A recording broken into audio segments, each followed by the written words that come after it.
옆에 분들하고 우리 인사합시다. 당신은 합격할 겁니다. 자, 인사 나누시기 바래요. 예. 아직까지는 서먹서먹하죠. 예. 이제 좀 더 이제 여러분들 친근하고 가까운 관계에 이루셨으면 합니다. 자, 우리 지난주 금요일 날 수업했던 거 한번 머릿속으로 한번 생각해 봅시다. 제일 먼저 이제 여러분들하고 제가 지난주에 다뤘던 게 뭐냐면 경제론에서 수요는 뭐고 공급은 뭐냐였어요. 그래서 수요 공급을 논할 적엔 절량적 개념과 유량적 개념의 수요 공급이 다 있을 수 있는데, 원칙적으로 수요 함수, 공급 함수를 논함에 있어서의 수요 공급은 유량적 개념으로 일정 기간의 문제다. 그 다음에 사후적으로다가 이루어진 것을 논하는 것이 아니라 사전적으로 미리 예측하는 그런 개념이다. 그 다음에 세 번째로 수요와 공급은 구매력과 그 다음에 생산 능력이 뒷받침된 수요 공급으로, 얘는 그렇기 때문에 유효 수요, 유효 공급의 개념이다 라는 것이 첫 번째 이야기였고요. 그 다음에 이제 시험에 나오는 것으로서 그러면 유량적 개념, 절량적 개념을 우리가 구별하자. 그래서 유량적 개념이라는 것은 일정 기간을 의미하는 거다. 그래서 일정 기간 동안에 어떤 변하는 값 또는 그 어떤 특정한 값, 이걸 요구할 때는 유량이라고 얘기하고, 특정 시점을 전제로 해서 이야기할 적엔 우린 절량이라고 이야기한다. 그래서 절량적 개념에는 자산이라든지 자본이라든지 부라든지 그 다음에 재고, 그죠? 재고 주택 공급량, 이런 것들은 기본적으로 절량의 개념이라면, 소비라든지 소득이라든지 임금이라든지 이런 것들은 기본적으로 유량적 개념으로서, 신규 주택은 유량적 개념이고 재고 주택은 절량적 개념이다. 그래서 이런 것들 머릿속에다가 일단 적어 놓자. 물론 잊어버리게 돼 있어요. 근데 그 잊어버리는 거 신경 쓴다, 우리 신경 쓰지 않고 자꾸 되새김질하는 거다. 되새기는 거예요. 예, 그 얘기를 처음에 이야기했고요. 두 번째로 본 건 뭐냐면 수요함수와 공급함수적 개념을 이야기했어요. 그래서 수요함수는 가격이 오르내리면 수요량은 내리오른다는 것이 수요함수를 의미하는 것으로서 우리는 이걸 수요의 법칙이라고 한다는 거예요. 수요의 법칙은, 자, 수요량이 바뀔 적에 가격이 바뀌는 게 아니라 가격이 변할 적에 수요량이 바뀌는 것, 그게 수요의 법칙이야. 여기서 말하는 가격은 이런 거예요. 특정 재화의 가격, 그러니까 A재화 가격이 바뀐다, 그럴 때 A재화의 수요량이 바뀌는 거예요. 근데 A재화의 가격이 바뀌어, 근데 B재화의 수요량이 바뀌어, 변해. 이러면은 이건 수요의 법칙이 아니라는 거예요. 그건 가격의 변화가 아니라 가격 외의 변화이다. 그러니까 요거 가격의 변화와 가격 외의 변화를 정확하게 구별하자. 특히 시험에서 사람들이 많이 틀리는 게 이거라 그랬죠. 아파트 부지 가격이 변할 적에 아파트의 수요가 바뀌는 것을 우리는 수요의 법칙이라고 이야기한다. X. 왜? 뒤에는 아파트가 수요가 바뀌어. 근데 앞에는 아파트였어요, 아파트 가격이었어요, 아파트 부지 가격이었어. 부지는 땅이란 말이야. 그러니까 다른 거라는 거예요. 이런 거 좀 구별하자. 이것이 여러분들 일단 수요 법칙으로, 수요 법칙의 특징은 가격이 오르내리면 수요량은 내리오른다는 거죠. 여기에 대해서 공급 법칙이라고 하는 것은 가격이 오르내리면 공급량은 오르내린다는 거야. 그 바람에 수요 함수는 우하향하는 그래프를 그리고 공급 함수는 우상향하는 그래프를 그린다. 요거 기억하자. 이렇게 이야기했어요. 그 다음 수요량의 변화와 수요의 변화를 구별하자 그랬어요. 수요량의 변화는 가격이 바뀌어서 수요량이 변하는 것을 우리는 수요량의 변화라고 한다면, 가격 말고 다른 것이 바뀌어서 수요량이 변하는 것은 수요량의 변화라고 이야기하지 않고 수요의 변화다, 이렇게 이야기한다. 그래서 가격이 바뀐다, 그러면 수요량이 바뀐다. 그리고 그래프상에 점의 이동으로 나타난다. 여기에 대해서 가격 외 것이 바뀐다, 그러면은 수요가 변한다. 그리고 이건 그래프상에서의 점의 이동이 아니라 그래프 자체가 이동한다. 그렇기 때문에 얘는 우리가 선해이동이다라고 이야기한다. 이때 수요의 변화, 공급의 변화라고 하는 수요 곡선의 이동, 공급 곡선의 이동, 그 이동시키는 요인들 기억하자 그랬어요. 그래서 수요 곡선을 이동시키는 수요의 변화를 야기시키는 요인들은 첫째로 뭐 인구의 증가, 두 번째로 기호의 변화, 세 번째로 소득의 변화, 그 다음에 뭐 네 번째로 타재와 가격의 변화, 다섯 번째로 가격 변화의 예상, 인구의 변화, 뭐 이런 다양한 것들이 수요 곡선을 이동시키는 것이라면, 공급 곡선을 이동시키는 즉 공급의 변화의 요인들로는 뭐 이런 것이 있었죠. 타재와의 변화, 가격 변화의 예상, 그 다음에 생산 그 요소 가격의 변화, 그 다음 그 기술 혁신, 이런 것들은 공급의 변화에 영향을 준다. 그러다 보니까 어떤 특정한 요인은 수요 곡선과 공급 곡선, 즉 수요의 변화와 공급의 변화에 동시에 영향을 주는 게 있었어요. 이때 동시에 영향을 주는 것 중에 어떤 거는 수요를 증가시키는 쪽으로 이동시킨다, 즉 수요 곡선을 우측으로 이동시킨다면, 어떤 요인들은 공급 곡선을 다시 똑같이 우측으로 이동시켜. 여기에 반해서 특정 요인들은 수요 곡선을 우측으로 이동시킬 때 공급 곡선은 좌측으로 이동시켜. 그래서 적어도 방향이 같게 움직이는 것과 방향을 달리 움직이는 것, 그거 구별하자 그랬어요. 그래서 같이 움직이는 건 이자율의 변화와 세금의 변화는 수요와 공급을 동일한 방향으로 이끌어서, 예를 들어서 이자율이 상승했어. 그러면 수요도 감소하고 공급도 감소해. 즉 다 좌측 이동이야.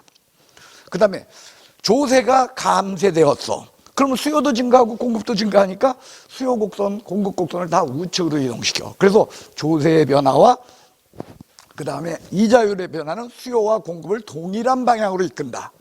그런데 가격 변화의 예상은, 가격이 바뀔 것으로 예상이 됐을 경우 이때는 예를 들어 가격 상승이 예상돼. 그러면 수요가 증가해서 사재기라 그랬어.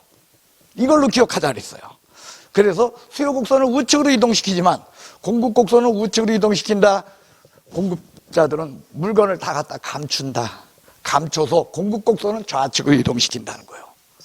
그게 여러분들 가격 변화의 예상 첫 번째였어요. 그 다음에 타재와 가격의 변화. 예를 들면 대체재 관계에 놓여 있을 적에 대체재 가격이 상승하게 되면 본재와의 수요는 증가한다 그랬어요. 그래서 같대라고 기억하라고 그랬어요. 같대. 대체재는 같게. 그런데 공급은 어떻게 된다 그랬어요? 반대로 움직인다 그랬어요. 그래서 대체재 가격이 상승하게 되면 공급은 감소하게 된다.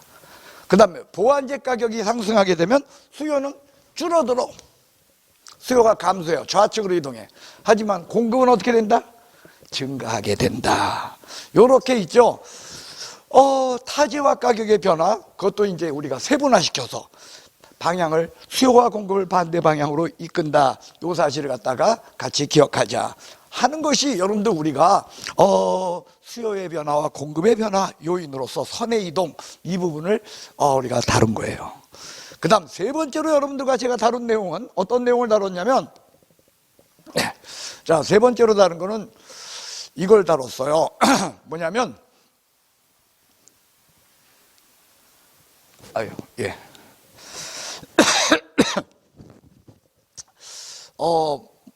세 번째로 다른 것은 이제 뭐냐면 균형량과 균형 가격에 대한 거예요. 그래서 수요와 공급이 만난 점에서 균형량과 균형 가격이 형성됐어요. 그런데 그 균형량과 균형 가격은 수요가 증가하거나 공급이 증가하거나 수요가 감소하거나 공급이 감소할 적에 균형량과 균형 가격은 변화를 갖고 오게 돼요. 이럴 적에 수요가 증가하게 되면 균형량과 균형 가격이 다 증가, 상승으로 나타나고, 수요가 감소하게 되면 균형량과 균형 가격이 다 감소, 감소로 나타나. 그래서 그냥 외우자. 어떻게? 수동식. 수요는 균형량과 균형 가격을 동일한 방향으로 이끈다. 그래서 수동식. 수요는 동일하게 움직인다. 그래서 수요 증가, 증가. 균형량, 균형가격 다 증가, 증가로 나타나. 수요 감소, 감소, 감소 다 감소로 나타나요. 그 다음 공급이 증가해요. 공급이 증가하면 거꾸로 움직이는 거야. 공급이 증가하니까 양은 증가할 망정 가격은 하락한다. 그래서 균형량은 증가하고 균형 가격은 하락한다. 공급이 감소했어요. 그러면 죄송합니다. 제가 마스크를 새 걸 써야 돼. 근데 좀 오래됐나 봐요. 그래가지고 기침이 자꾸 나오네요. 자, 균형 가격이니까 공급이 감소하게 되면 양은 줄어들었는데 균형 가격은 상승한다. 그 다음으로 본 게 뭐냐면 두 가지가 동시에 바뀔 적에, 두 가지, 수요도 바뀌고 공급도 바뀔 적에는 어떻게 나타나는가, 이 메커니즘을 여러분들이 정확하게 좀 해놓자 그랬어요. 그래서 이렇게 요걸 한번 써볼게요. 자, 수요가 증가했습니다. 자, 공급이 증가했습니다. 그러면은 여기에서 균형량, 그 다음에 균형 가격 어떻게 나타나면 여긴 균형량,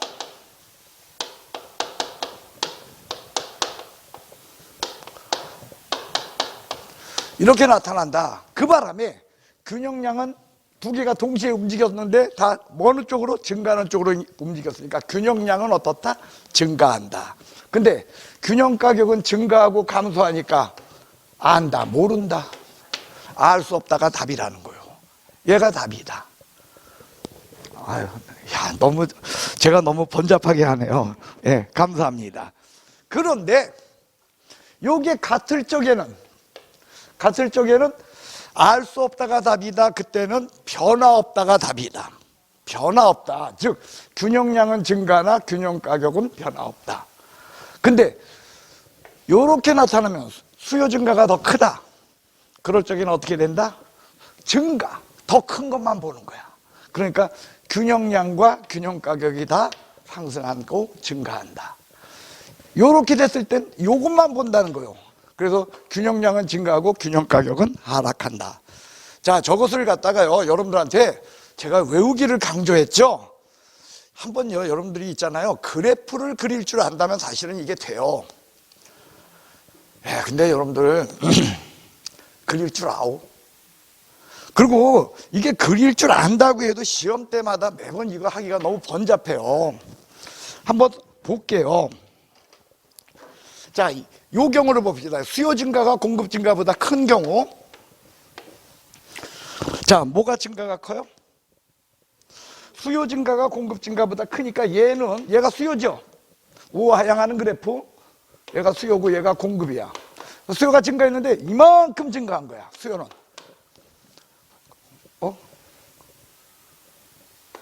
근데 공급은 어떻게 증가했어? 많이 증가해서 조금 증가한 거야. 이게 수요 증가가 공급 증가보다 크다는 그 사실을 가정하자는 거예요. 그러니까 공급은 요만큼 증가하고 수요는 이만큼 증가했어. 그렇게 되면 처음에 균형량과 균형 가격은 어떻게 결정되냐면 얘기했지만 수요와 공급이 만난 점에서 결정된대죠.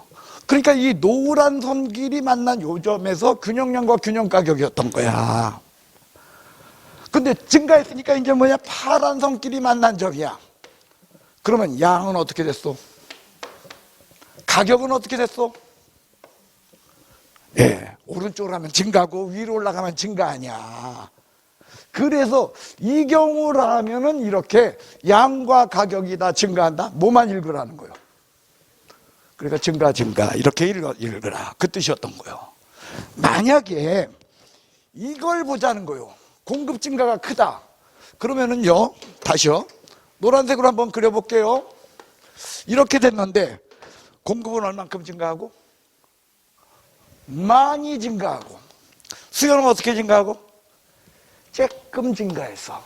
그러면 노란 점끼리 처음에 만난 요 점에서 빨간 선끼리 만난 이 점으로 이동을 하게 되죠. 그럼 양은 어떻게 됐어? 근데 가격은 어떻게 됐어? 가격은 떨어졌다는 거야. 그래서 증가 감소로 나타난다 그거요. 그런데 요거 볼까요? 요거는 어떻게 변한다는 거요? 같게 변한다는 거죠. 자, 같게 변해서 그 얘기는 이렇게 됐는데 변화가 어떻게 되냐면 똑같이 변해서 얘가 온 것만큼 얘도 똑같이 갔어. 그러면은 처음에 노란점끼리 만난 요 점에서 요렇게 이동을 한 거야. 그러면 양은 어떻게 됐어? 증가했죠. 근데 가격은 변화 없다라는 거야. 그러면 시험 나올 때마다 이 짓 할래? 여기까지도 괜찮아. 그래 놓고 여러분들이, 나는 더 환장하는 게 뭐냐면, 여러분들 보면 점이 무려 4개야. 어느 점인지 몰라. 어느 점인지 몰라요. 4개 점 중에서 이동한 게. 그래서 이 짓 하지 말고 뭐 하자? 그래요. 그러니까 맨 처음에 이런 부호가 없다, 즉 수요도 증가하고 공급도 증가한다라고 하면은 결과가 몇 가지 결과로 나타나. 1번, 2번, 3번 3가지 결과로 나타나죠. 그 얘기는 뭐냐면 양은 증가한 게, 어느 경우나 양은 증가한 게 맞는데 가격은 올라갈 수도 있고 가격은 떨어질 수도 있고 가격은 변화 없을 수도 있다니까, 가격은 답이 뭐다? 표시가 안 됐을 땐, 수요도 증가하고 공급도 증가한다 하고 누가 더 많이 증가했다는 그런 얘기가 없을 땐, 그러니까 답은 가격은, 균형 가격은 변화 없다, 알 수 없다. 그래서 알 수 없다였다는 거예요. 그래서 알 수 없다. 그러니까 이런 걸 갖고서 설명을 해줄 때는 여러분들이 있잖아요, 이게 받아들이기가 쉽다라고 생각하고서 제가 이렇게 처음에 예전에는 이런 식으로 설명했는데 여러분들 시험 볼 때 보니까 아니더라고. 그래서 제가 방향을 바꿨어. 그냥 하라고. 그냥 하라고. 만약에 이게 아니었고 공급이 감소했어요. 그럼 여러분들 어떻게 읽어야 돼? 여기를 감증으로 읽으니까, 그러니까 어떻게 되냐면 균형 가격은, 균형 양은 천재야, 천재. 알 수 없다. 그게 답이라는 거요. 근데 이렇다면 균형 가격은 상승하나 균형 양은 알 수 없다, 변화 없다. 변화 없다. 천재네요. 만약에 이렇다면 균형 양, 균형 가격이 상승한다. 이렇다면 얘만 뭐라는 거야. 그러니까 균형 양은 감소하고 균형 가격은 상승한다가 답이라는 거죠. 됐습니까? 이게 지난주에 배웠던 3번째 이야기였어요. 그 다음 4번째로 여러분들과 제가 다룬 건 탄력성이에요. 뭘 다뤘냐면 탄력성. 그래서 탄력성을 제일 먼저 여러분들하고 수업한 건 이거였어요. 양이 많이 바뀌면 탄력적, 가격이 많이 바뀌면 비탄력적. 그래서 어떻게 외우자 그랬어요?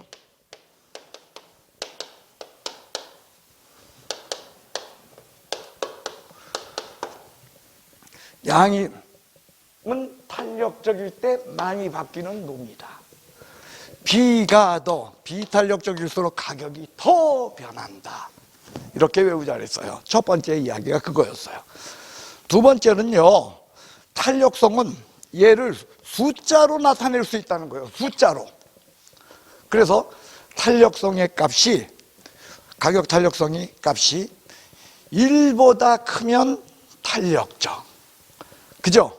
1보다 작으면 비탄력적, 그 다음 1이면 단위 탄력적, 그 다음 0이면 완전 비탄력적, 그 다음 무한되면 완전 탄력적. 이런 이야기를 했었어요. 그죠? 예. 그래서 숫자로 나타낼 수도 있다. 세 번째로 탄력성, 그래프를 보고도 알 수 있다. 그래서 그래프 기울기가 작을수록 탄력적이다, 기울기가 크면 비탄력적이다 해서 얘는 완전 탄력적, 얘는 완전 비탄력적. 그 다음에 1번과 2번은 누가 더 탄력적이다? 2번이 더 탄력적이다. 뭐 이렇게 기울기에 의해서 얼마나 많이 기울어졌는가에 의해서 탄력성을 논하는데, 제발 여기서 기억할 건 클수록 탄력적, 작을수록 탄력적, 작을수록 탄력적. 이게 참 다양하겠어요. B가 더 비탄력적일수록 더 커. 뭐든지 더 커. 그렇게 생각해. 예. 비탄력적일수록 기울기도 더 커져. 가격도 커지지만 모두 커져. 기울기도 커져. B가 더 비탄력적일수록 가격도 커지고 기울기도 커져. 됐어요? 예. 이런 식으로 요 탄력성에 관한 문제를 다뤘어요. 그 다음에 탄력성은 가격의 변화량분의 수요량의 변화량이 아니고 가격의 변화율분의 수요량의 변화율이고, 수요법칙이라고 하는 것은 가격이 오르내리면 수요량은 오른다이기 때문에 얘가 변했다의 문제를 논할 적에 가격이 올라갔으면 수요량은 떨어져. 근데 방향이 반대를 하는 거죠. 그래서 수요의 탄력성 문제를 논할 때는 항상 절대값을 붙여준다. 그래서 0보다 크게 만들어준 거야. 그래서 여러분들 이를 기준으로 이런 문제를 논한다. 그 다음 탄력성의 문제를 논할 적에 가격 탄력성 외에 소득 탄력성과 그 다음에 교차 탄력성이라는 게 있어서 이건 수요 측에서만 쓰이는 거야. 그래서 소득 탄력성의 문제는 뭐의 문제냐면 정상제, 다른 말로 하면 우등제죠. 그 다음에 열등제, 그리고 정상제와 열등제 사이에 존재하는 것은 독립제다, 중간제다, 중간제. 여기에서 교차 탄력성의 문제는 여기 대체제, 보완제의 문제이고, 요 가운데 있는 게 뭐다? 여긴 탄력성이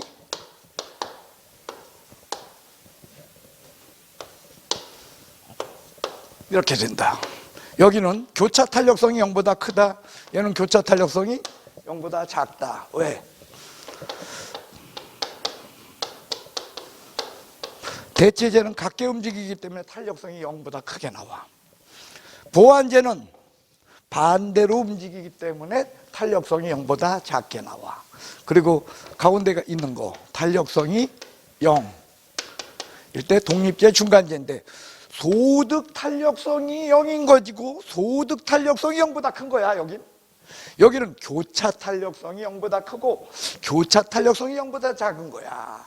그래서 소득 탄력성과 교차 탄력성에 관한 문제를 논해 가지고 이런 부분들을 구별하자 이렇게 이야기했어요. 그 다음 지난주에 여러분과 제가 마지막으로 본 것은 수요 탄력성이, 그죠?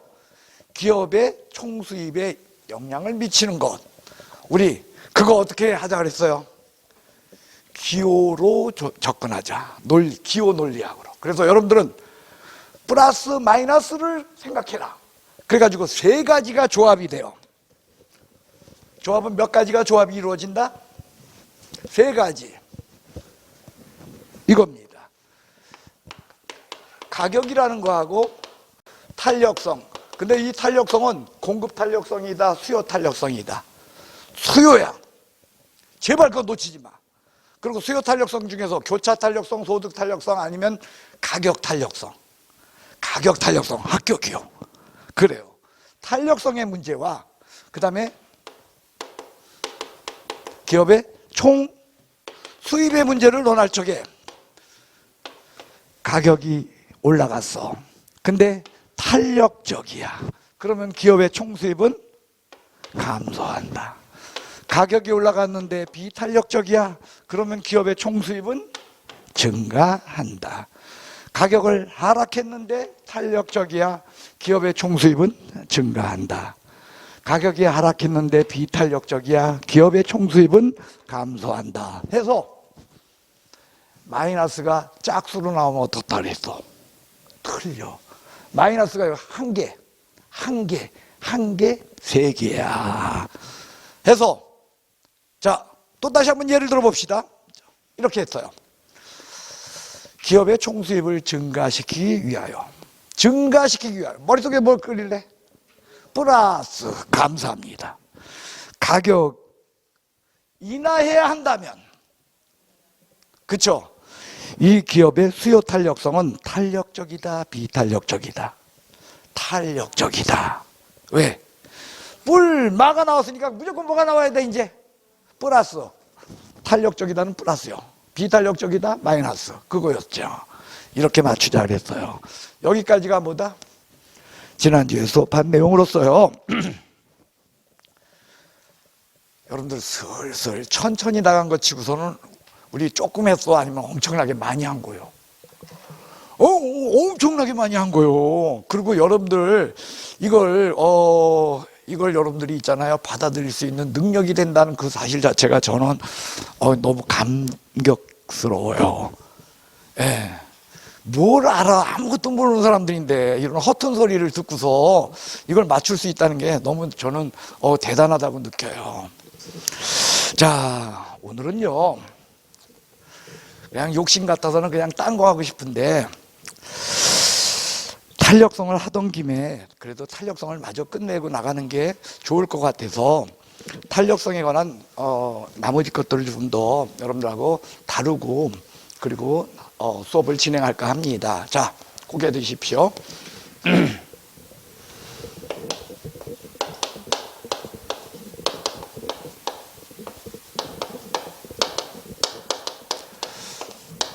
자, 탄력성에 이제 영향을 주는 요인들에 대한 거예요. 그래서요, 이거는요, 여러분들이 뭐 다양한 게 있어요. 근데 이렇게 외워주세요. 자, 수요 측에서는요, 요게 이제 탄력적으로 외우는 건데요. 이 시험, 여러분들이 보는 이 시험의 대세는 누구다? 예? 주부가 대세야. 예. 그러니까 여러분들 대부분이 주부 아니야. 예. 용기를 갖고 용기를 잃지 않고 열심히 공부하시면 다 붙어요.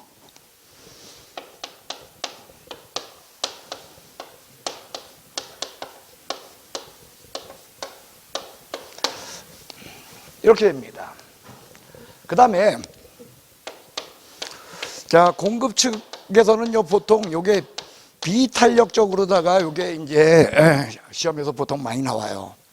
그래서요, 공급 측에서는 이럴 건 거예요. 비단 만드는 신기술을 제휴했다. 그런 뜻으로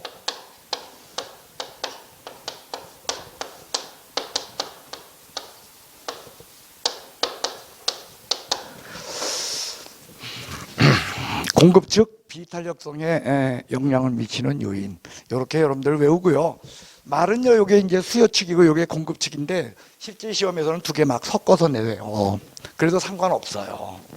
자, 일단요, 여러분들은 그러니까 수요다 공급이다에 너무 현혹되지 마시고, 중요한 건 이러면 탄력적으로 바뀐다, 이러면 비탄력적으로 바뀐다, 거기에 여러분들 초점을 맞추시기 바랍니다. 자, 제일 먼저 이건 뭐냐면 주택입니다. 뭐라고요? 주택은 다른 부동산보다는 탄력적이라는 거예요.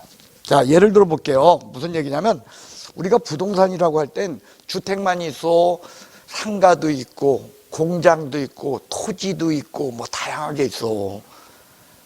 있어요. 근데 여러분들 가격이 너무 임대료가 너무 올라, 뭐 임대료가 가격이에요.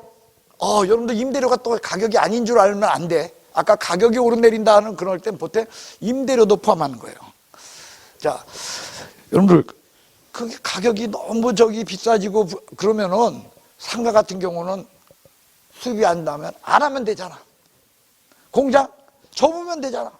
근데 주택은 경기가 불황이어서 지금 너무 힘들어. 그러면 집에 안 들어가면 돼. 집엔 들어가야 돼. 그죠? 그래요. 그렇기 때문에 주택에 대해서는요, 여러분들 항상 주택은 다른 부동산보다는 어떻다? 탄력적이다라는 것이 특징이에요. 주택은 가격 변화에 대하여 탄력적이다. 그게 첫 번째예요. 여기에 대해서 대는 뭐냐? 대체제가 많을수록 다른 걸로 바꿀 수 있으면, 바꿀 수 있는 게 많다면 많을수록 탄력적으로 바뀐다는 거예요. 즉 양의 변화가 커진다는 거예요. 무슨 얘기냐면, 여러분들 여기에 내가 지금 치킨집 하고 있어. 그런데 임대료가 200인데 임대료를 갖다가 300으로 올려달래. 근데 옆이나 다른 데로 내가 이사할 수 있다면, 이사할 수 있다면 그때는 어떻게 돼요? 그럴 때는 가격 변화에 대해서 내가 민감하게 여기 그래 가고서 이동하면 되거든. 그런데 대체제가 주변에 없어. 이사할래야 할 수가 없어. 그러면 눈물 뚝뚝 흘리면서 어떻게 해야 돼? 가격 변화에 대해서 양을 변화시킬 수가 없게 돼요. 됐어요? 그러니까 대체제가 많을수록 탄력적이다. 그 다음 세는 뭐냐? 시장을 세분화시키면 세분화시킬수록 탄력적이에요. 왜? 시장을 쪼개서 세분화시킨다라는 건 뭐냐면 대체관계가 많아지는 거예요. 더 유사한 걸로 바뀐다는 거예요. 그러니까 무슨 얘기냐면 이거예요. 과자시장. 과자시장이라면 그냥 시중에 나와 있는 과자를 통틀어서 얘기하는 거죠. 그죠? 그 중에서 스낵시장. 스낵시장 중에서 저기 뭐야, 감자 스낵시장. 감자가 올려인 거. 뭐 이런 식으로다가 시장을 세분화시키면 세분화시킬수록 바꿀 수 있는 비슷한 놈들이 유사해지죠. 그래서 결국 뭐냐? 시장을 세분화시킨다. 대체제가 많다는 거예요. 그 다음에 용은요, 용도 전환이 용이할수록, 그 다음에 용도가 다양할수록 탄력적이라는 거예요. 다른 용도로 바꿀 수 있으면. 그죠? 그 다음에 이게 기가 뭐냐면 장기, 기간이 길수록 탄력적이다. 그런데요, 제가 다 했는데 요거 빼놓고 넘어갔어. 요건 뭐냐? 비탄력적이에요. 이거 뭐냐? 부동산은 다른 재화보다는 가격 변화에 대해서 민감하다 아니면 둔감하다. 둔감해요. 그래서 가격이 확확 변하잖아, 부동산은. 양의 변화보다는. 그래서 부동산은 비탄력적이다. 자, 한 명씩 시켜요. 자, 한번 봅시다. 뭐가 떠올라? 주택은 탄력적이다. 그 다음 부동산은 다른 재화보다 비탄력적이다.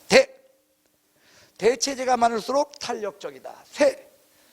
시장을 세분화시킬수록 탄력적이다. 용도가 다양할수록, 용도 전환이 용이할수록 탄력적이다. 기간이 길어질수록 탄력적으로 바뀐다 라는 것이 수요의 탄력성의 문제였어요. 그게 여러분들 우리 교재에 거기에 몇 페이지에 있냐면요, 34페이지 한번 보세요.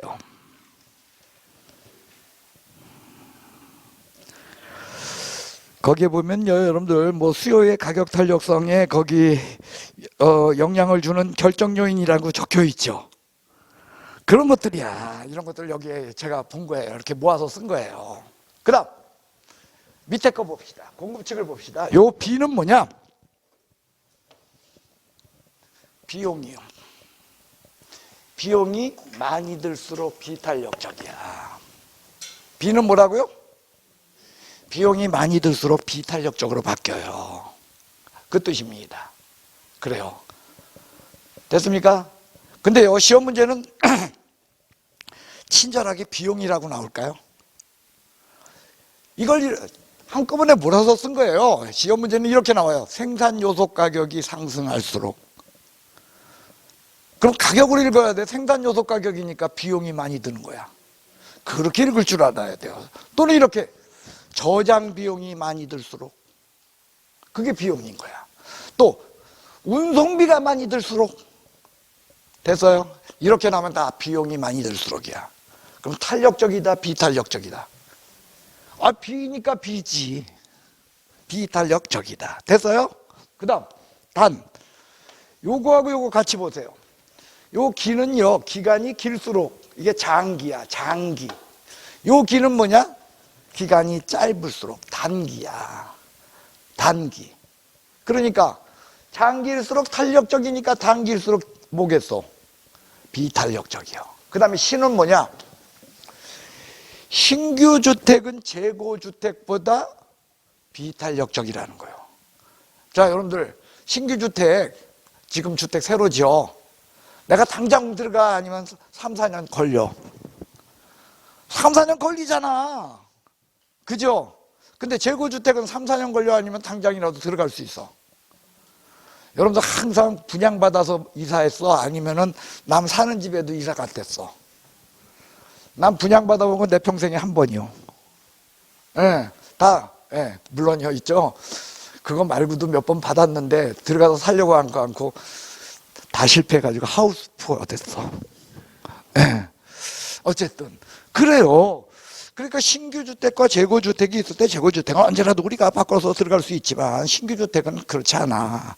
저 무슨 얘기냐면 가격이 막 올라가. 그러면 재고주택은 막 나와. 공급이. 근데 가격이 막 올라간다고 지금 내가 아파트 짓고 있거든? 당장 지어낼 수 있어? 아니면 어차피 다 지어질 때까지 기다려야 돼. 그죠? 그러니까 신규 주택은 비탄력적이에요. 공급의 변화가 크게 나타나지 못한다는 거예요. 그 다음 기. 요것도 기고 요것도 기야. 그래서 얘가 시험 문제야. 요 기는 뭐냐?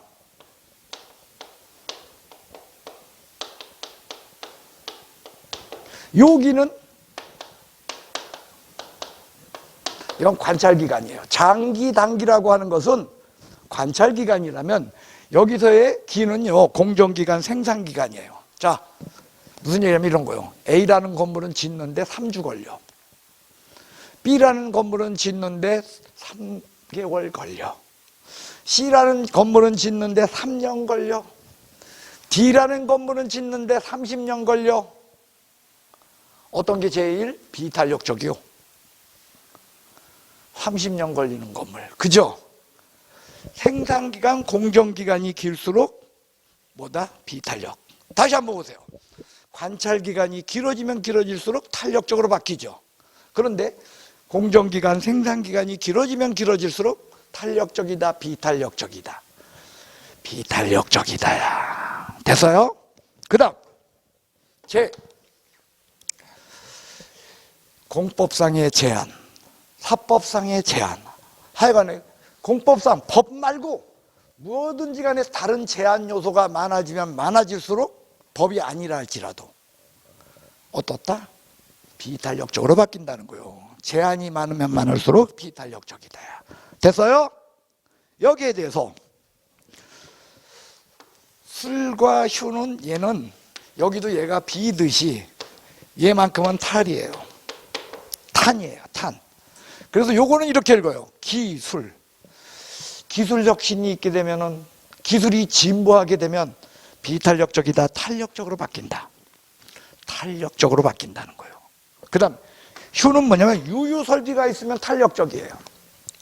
자, 요 얘기는 이런 거예요. 지금요, 여러분들 공장을 운영하고 있는데 24시간 기계를 풀 가동시키고 있어. 주문이 또 들어왔어.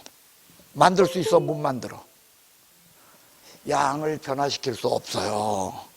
여러분들 양탄자 일단 머릿속에 있어야 돼. 탄력적이면 양의 변화가 큰 거야. 그죠? 그런데 양을 변화시킬 수가 없어. 근데 지금 노는 설비가 있어. 주문 100만 개가 더 들어왔어. 그럼 만들어낼 수 있어? 이제 못 만들어내. 유유 설비가 있으니까 만들어낼 수 있다는 거예요. 양을 변화시킬 수 있다는 거야. 그래요. 그래서 휴는 뭐냐? 유유 설비야. 유유 설비가 많을수록 탄력적이다. 자, 봅시다. 비단, 신기술, 재휴, 비용이 많이 들수록 비탄력적이다. 단, 기간이 짧을수록, 단길수록 비탄력적이다. 신규 주택은 재고 주택에 비하여 비탄력적이다. 무슨 기간? 예, 생산 기간이 길어질수록 비탄력적이다. 관찰 기간이 길어지면 길어질수록 탄력적이다. 생산 기간이 길어지면 길어질수록 비탄력적이다. 감사합니다. 기술 진보와 기술 혁신이 있게 되면 비탄력적, 탄력적이다. 제한이 많으면 많을수록 어떻게 된다? 비탄력적. 유유 설비가 있으면 뭘로 바뀐다? 탄력적이다. 탄력성에 영향을 주는 요소로서, 자, 시험에 나올까요? 안 나올까요? 안 나오면 얘기를 안 해. 너무 잘 나와. 그래서 이렇게라도 여러분들한테 암기시키는 거요. 고개 드시오. 이따가 물어볼 거요. 대답할 수 있죠? 예, 탄력성에 영향을 주는 요인으로서 이런 부분들을 갖다가 우리가 이제 수업하게 됩니다. 자, 그 다음 보도록 하겠습니다.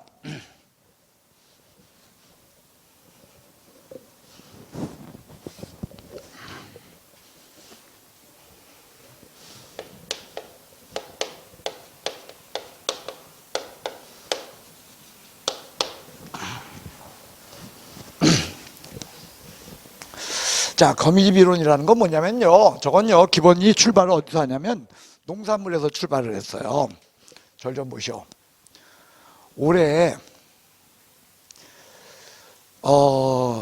마늘 가격이 폭락했어.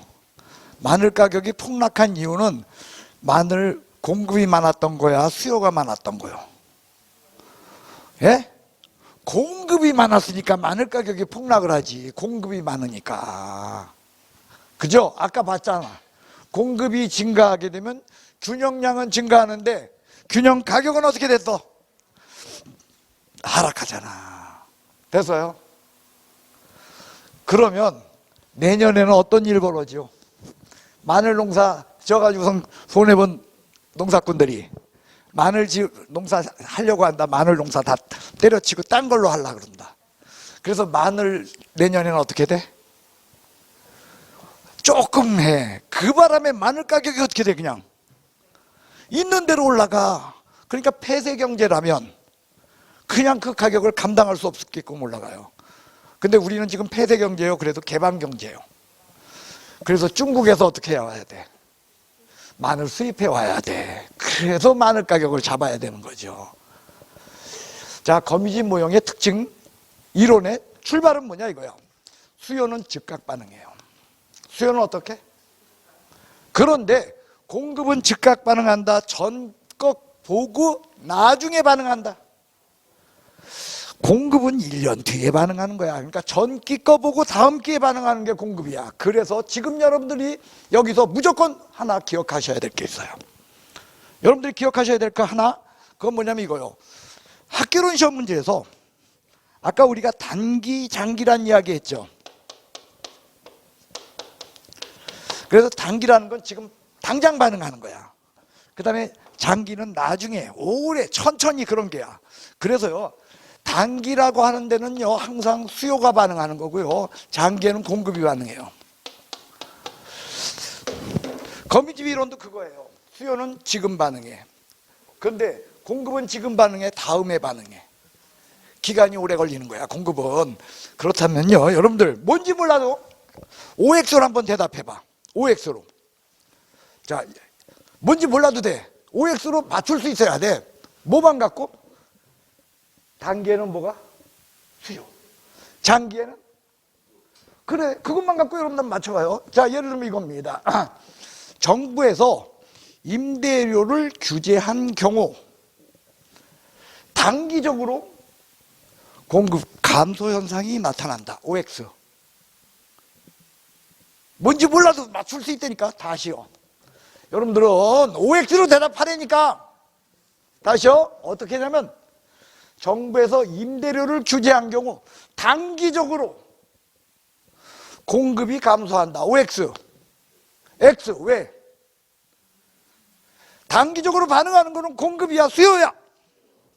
단기에 공급이 반응했다면 그 자체로 틀린 거야. 그냥 다시요. 정부에서 보조금을 줘. 뭘 줘? 보조금을 주게 되면 장기적으로 수요가 증가하게 된다. OX. 예? 왜?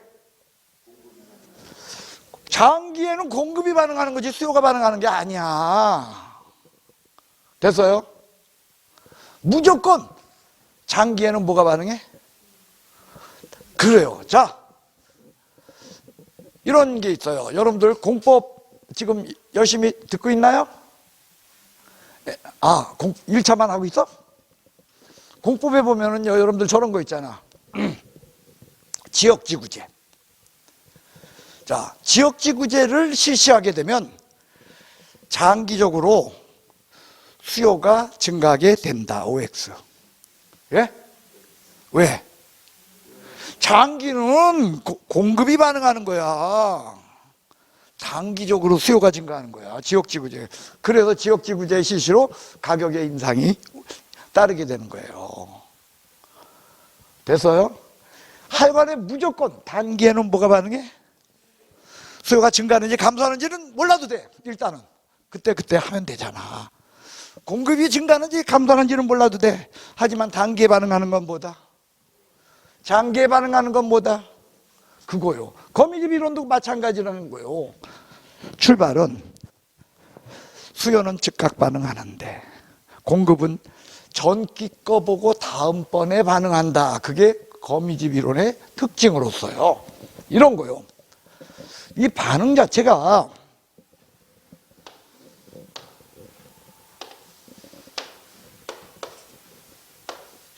이렇게 되어 있다면 이렇게 시계 방향으로 한번 여러분들 돌리는 거예요. 시계 방향으로 돌리게 되면 점점 어떻게 돼요? 밖으로 퍼져나가죠. 이런 걸 발산한다라고 이야기해요. 자, 여러분들 여기 보면 누가 더 기울어졌어? 수요랑 공급이랑.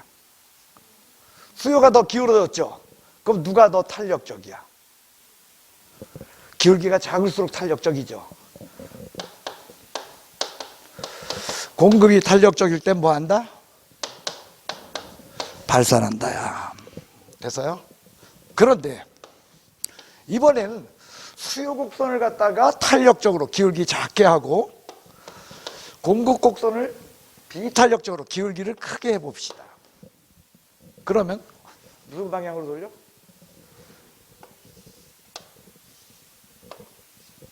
점점 어떻게 돼? 안으로 들어가. 이걸 뭐라고 한다? 수렴이라는 거예요. 기울기가 작을수록 탄력적이죠. 누가 기울기가 작아? 수요죠. 수요가 탄력적이면 뭐 한다? 수렴한다는 거예요. 수탄수 공탄발이요. 저게 여기에 이론이에요. 거미집 이론의 특징은요. 수요가 탄력적이면 어떻게 해야 되고? 수렴하고. 공급이 탄력적이면 발산하고. 자, 수요와 공급이 다 기울기가 같다고 해봅시다. 그러면 시계 방향으로 돌렸더니 어떻게 돼요? 계속 제자리로 돌아가. 이게 농산물 파동의 전형적인 형태죠. 그죠? 수요든 공급이든 걔네는 농산물의 경우는 다 비탄력적이어서 나타나는 현상이에요. 그래서 여기에는요, 이건 뭐 한다? 이건 순환하는 거예요. 수요와 공급이 둘 다 탄력성이 같을 때에는 순환한다는 거예요. 됐어요? 그러면요, 여러분들, 제가 알기로 얘가 5년 동안 안 빠지고 시험에 나왔던 거예요. 몇 년 동안? 최근 5년, 그것도. 최근 5년 동안 얘가 안 빠지고 나왔어. 그러니까 출제 빈도가 높은 거예요, 낮은 거예요? 높은 거죠. 예. 그러면 여러분들, 이거 다음에 어떻게 해가지고 맞춰야 돼? 오늘 맞출 수 있게끔 만들어 놔야 돼, 여러분을. 물론 돌아서서 잊어버리는 건 내가 어쩔 수 없어요. 하지만 수업에 임하는 지금 현재로서는 여러분들이 이 문제를 맞출 수 있게끔 여러분들 스스로를 한번 만들어 놔야 돼요. 자, 시험 문제가 거미집 이론에 대한 시험 문제는 세 가지 유형으로 나오는데요. 첫 번째는 뭐냐?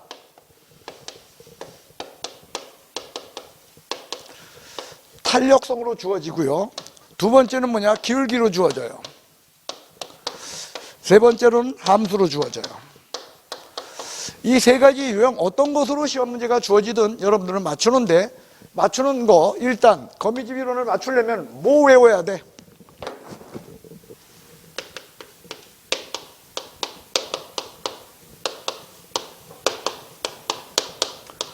이거 두 개 다 외워야 돼. 하나만 외우는 게 좋아.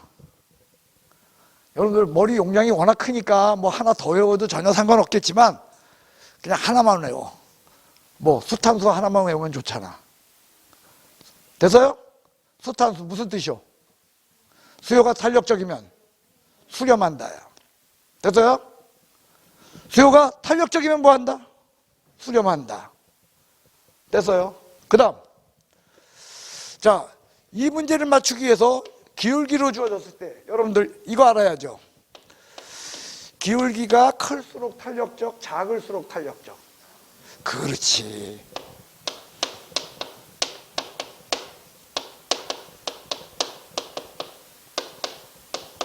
그래서 수요와 공급의 기울기 또는 수요와 공급의 탄력성을 여러분들이 비교할 줄 알면 이 문제를 맞춘다는 거예요.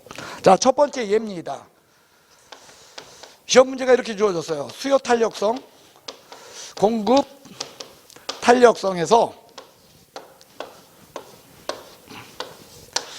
A 부동산 수요 탄력성 0.8, 공급 탄력성 0.6, B 부동산 수요 탄력성 1.3, 공급 탄력성 1.5, C 부동산 수요 탄력성 0.7, 공급 탄력성 0.7. 이럴 때 A 부동산은 거미집 이론에 의할 적에 수렴하는가 발산하는가, B 부동산은 수렴하는가 발산하는가, C 부동산은 수렴하는가 발산하는가, 이 문제를 맞추는 것. 지금 여러분들 여기에는 1번처럼 탄력성으로 주어졌어, 2번처럼 기울기로 주어졌어, 아니면 함수로 주어졌어. 뭘로 주어졌어? 탄력성으로 주어졌어요. 뭘로? 탄력성. 그러니까 여러분들은 탄력성으로 주어지니까 세상에서 이게 제일 쉬운 거야. 어디다 동그라미 하냐? 두 개를 비교해서 탄력성으로 주어질 때 큰 데다가 동그라미 해봐. 0.8이 커, 0.6이 커. 동그라미 된 게 공급이야, 수요야? 예? 수요죠? 수요가 동그라미 했으니까 뭐 읽어야 돼? 그러니까 뭐야? 수렴이 답이라는 거예요. 됐어요? B 부동산 어디다 동그라미 할래? 1.3에 동그라미 할래? 1.5에 동그라미 할래? 감사합니다. 그럼 동그라미 된 게 수요야, 공급이야? 예? 그러면 그러니까 얘는 뭐야? 발산형이라는 거예요. C 부동산 두 개가 어때? 똑같아. 그러니까 얘는 뭐 한다? 얘가 답이라는 거예요. 이렇게 맞춰주는 거야. 그러면 저 따위가 시험에 나왔어? 나왔어. 기출 문제는 이런 식으로 나오는 거예요. 근데 알아서 틀려. 여러분들 같으면 전혀 안 틀릴 텐데, 그죠?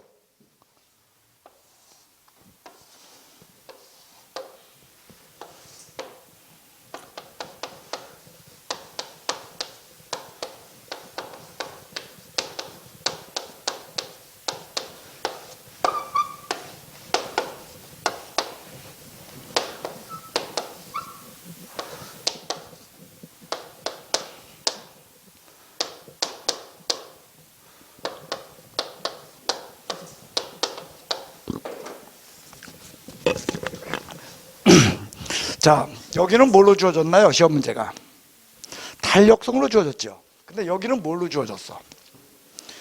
그러면요, 기울기가 커야 탄력적이야, 작아야 탄력적이야. 그런데 수요 곡선은요, 어차피 이렇게 우하향한 그래프니까 기울기가 플러스야 마이너스야? 수요 곡선은 마이너스야. 그러니까 이 마이너스는 여러분들 볼 필요 없어. 기울기가 주어졌을 때는 탄력성을 찾으려면 큰 거 찾아야 돼, 작은 거 찾아야 돼. 얘는 어디다가 동그라미 했어? 큰 거. 얘는 어디다 동그라미 해라? 그러면 두 개 중에서 어디다 동그라미 할래? 그러니까 동그라미 된 게 뭐야? 공급이죠. 그러면 뭐가 떠올라? 공, 탄. 얘는 발산이라는 거예요. 어디다 동그라미 할래? 어디? 근데 동그라미 된 게 뭐야? 수요네. 그러니까 얘는 뭐다? 수, 단, 수. 얘는 간투네? 그러니까 뭐야? 됐어요? 자, 이거 나왔을 때는 사람들이 알거든. 근데 요거 하게 되면은 이제 걱정해. 아, 큰 데다 동그라미 할지 작은 데다 동그라미 할지 저건 나중에 내가 헷갈리면 어떡하나. 왜 미리 고생해? 왜 미리 걱정해? 알면 되는 거야.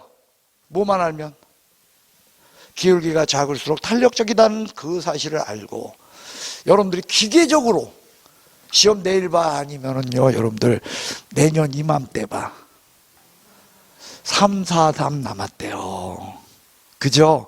그러니까 그냥 부담 없이 여러분들 해놓는 거야. 아, 탄력성으로 주어지면 큰 데다 동그라미 해가지고서 걔가 수요냐 공급이냐로 결정하면 되고, 기울기로 주어지면 아, 기울기가 작을수록 작은 데다 동그라미 하면 되는구나. 시험 문제는 이렇게 나오는 거니까. 그럼 이거 나왔어 안 나왔어? 나왔어. 그럼 여러분들 틀릴 거야 맞출 거야? 맞춰야겠죠.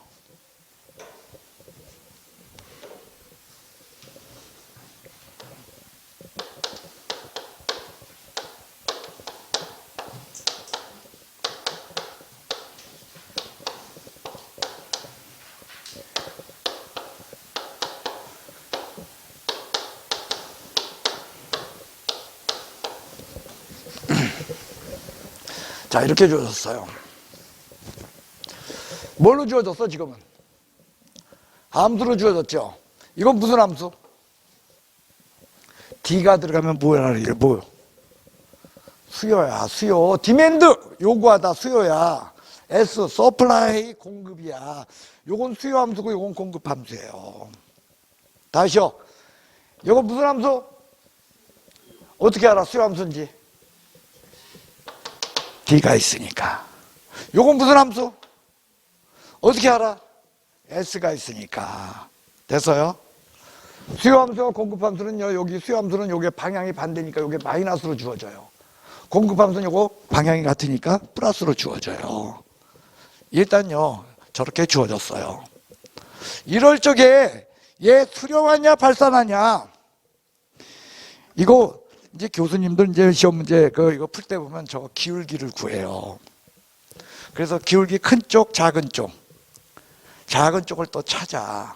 이렇게 해요. 근데 여러분들 기울기 구할 줄 알아? 예? 그런 거 해야 더 헷갈리긴 하지. 무슨 기울기를 구해. 그냥 수학 아니야 절대로. 수학 아니고요. 이거는 뭐냐면 절대 수학 아닙니다. 수학의 값은 이게 오히려 역값이에요. 그러지 말고 그냥 이렇게 하는 거야.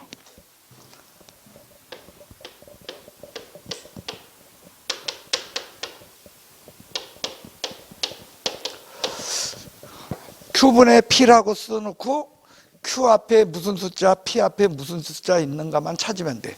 자, 일단요, 수요는 Q 앞에 얼마가 적혀 있어? 1이야 1. P 앞에 얼마가 적혀 있어? 공급은 P 앞엔? 그러면 2가 커, 2분의 3이 커. 또 저걸 못하면 또 나보고 어떡하려는 거야. 2분의 3은 1.5. 2가 커, 2분의 3이 커. 누가 커? 1.5가 커, 2가 커? 얘가 크네요. 이렇게 하라는 거야. 그러면 수요가 크니까 수탄. 얘가 답이야. 수탄수. 저건 수렴이에요. Q분의 P. 외워 못 외워? 꼭 외우라면 거꾸로 외우잖아. P분의 Q. 그죠? 이렇게 생각하세요. 저 좀 보시오. 수학적으로 Q분의 P 값은 이게 역수예요. 근데 여러분들 그런 거 하지 말아요. 이게 원래 있죠. 그러니까 이게요, 지금 여기 적혀 있는 건 기울기가 아닙니다. 이게 원래 기울기고 이거 역수. 뒤집으면 기울기가 나와. 이거 뒤집으면 얼마? 2분의 1. 3분의 2. 그래서 그게 바로 뭐냐면 기울기예요. 근데 우리가 뭐하러 기울기를 찾아? 그리고 뭐하러 이거 값을 찾아? 필요 없어. 그냥 Q 앞에 어떤 숫자, P 앞에 어떤 숫자, 그것만 찾자는 거예요, 우린. 됐어요? 그래서 수요함수 거 이쪽에다 쓰고 공급함수 이쪽에서 누가 더 큰가 비교해서 답 내면 된다. 근데 P분의 Q인지 Q분의 P인지 그거 헷갈릴까봐 여러분들 여기 이마가 깨졌어. 피가 나. 그럼 피가 위로 흘러가 밑으로 흘러가? 피는 위에서 아래로 흘러. 피는 어디에서 어디로 흘러? 피는 위에 있어야 돼. 위에서 아래로 흘러. 피는 어디서 어디로 흘러요? 피는 위에 있어. 그래도 거꾸로 쓸래? 그래도 거꾸로 쓸래요? 네, 거꾸로 쓰지 마세요. 피는 위에서 아래로 흘러. 피를 위에다 쓰고 저런 식으로 풀어주세요. 이거 시험에 나온 적 있어? 없어? 나왔어. 자,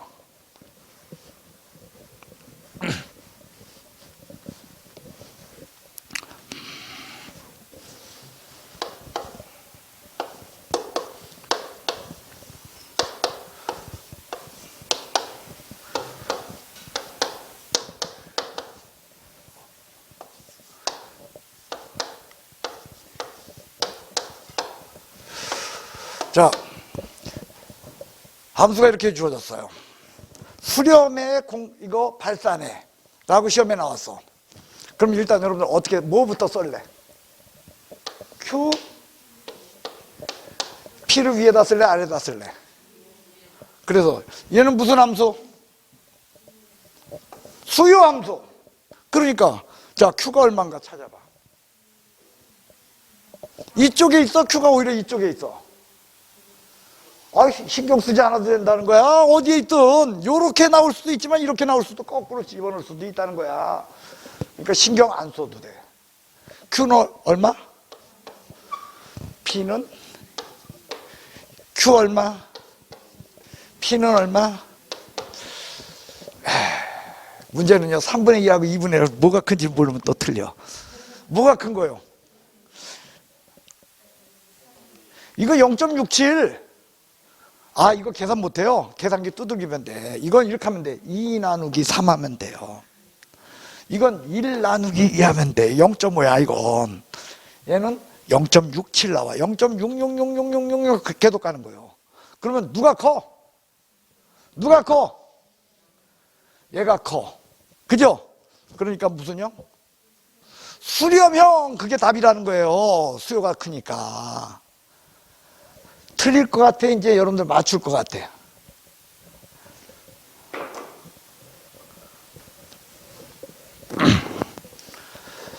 자, 마지막으로 이거 하나 하고, 이거 시험에 계속 나와. 여러분들 지금 있잖아, 저랑 같이 시험 문제 한 10문제 이상 했어. 보니까 벌써 되게 잘해. 그죠?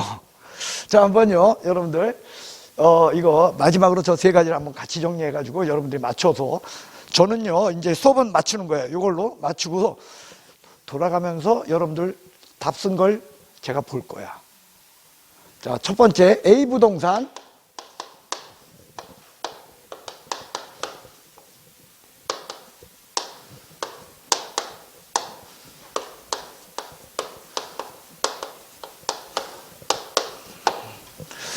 B 부동산.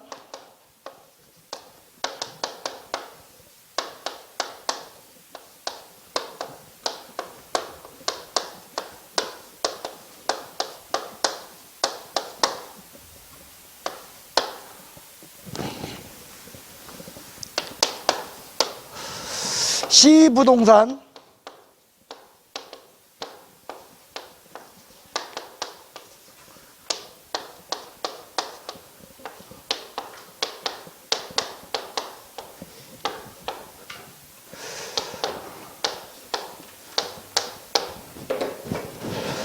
자, 얘네들은 수렴한다, 발산한다, 수렴한다. A, B, C 세 개의 부동산. 여러분들은 그러니까 답만 여기다가 거기다 보일 수 있게끔 있죠. 빈칸에다 써놔. 뭐 예를 들면 수탄수, 뭐 아니면 발, 뭐 아니면 수렴, 순환수, 뭐 이런 식으로 답만 써보세요. 수업은 여기까지예요. 이제는 돌아다니면서 내가 뭐 한다? 틀린 사람들 이제는 저기 악살 줄 거야. 네, 잠깐 쉬도록 하겠습니다.